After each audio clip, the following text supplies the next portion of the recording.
Hi everyone. I tell you, it's never ending.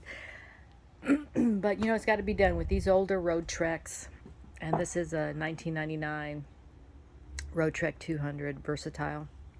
So with these older Roadtreks, you really got to pay attention to deteriorating seals and stuff like that because they have a tendency to leak. And let me show you something. So I went inside the RV to check up on, what's going on. I do that periodically. I start the generator, I turn on the AC, etc., etc.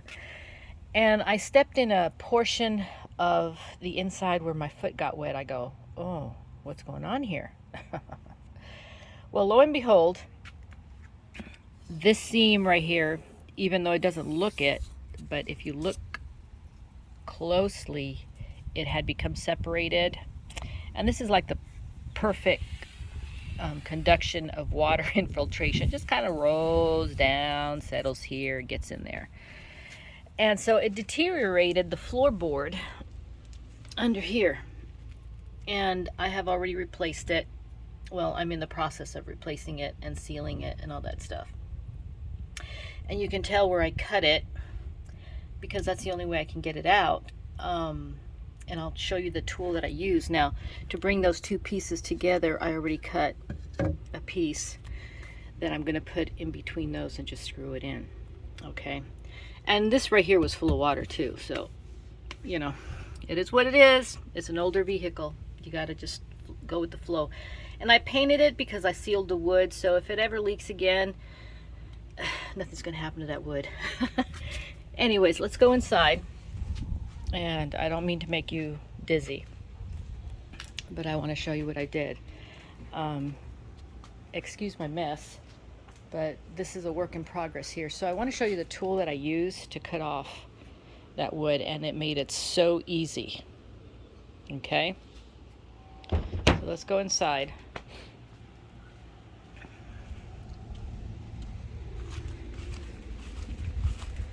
And it's a disaster in here because I had to take a bunch of stuff off, but it'll get put back together. No worries.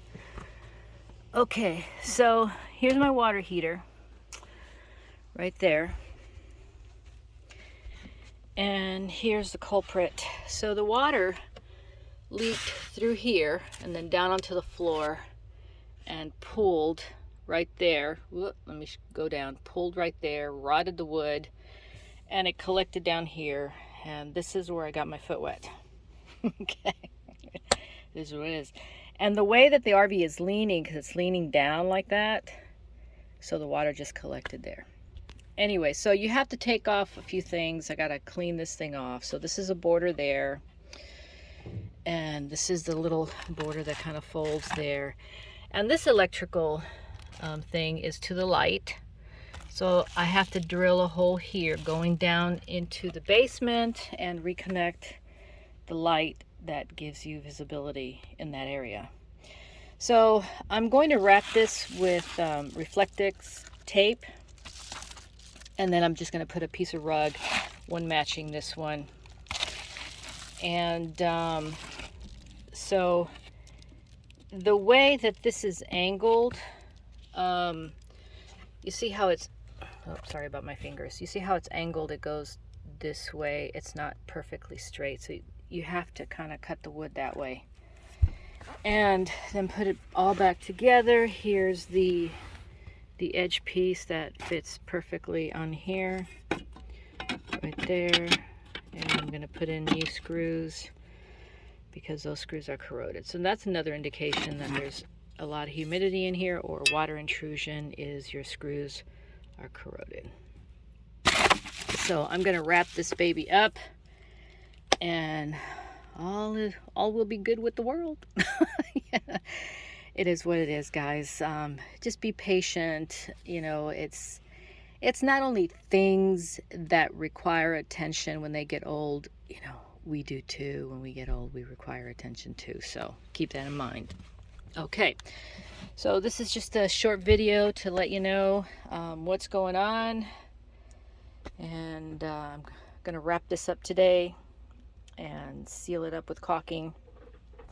And we're going to be done. Okay. Thank you for watching. Short video, I know it is. But I'll be talking to you soon. Bye, everybody.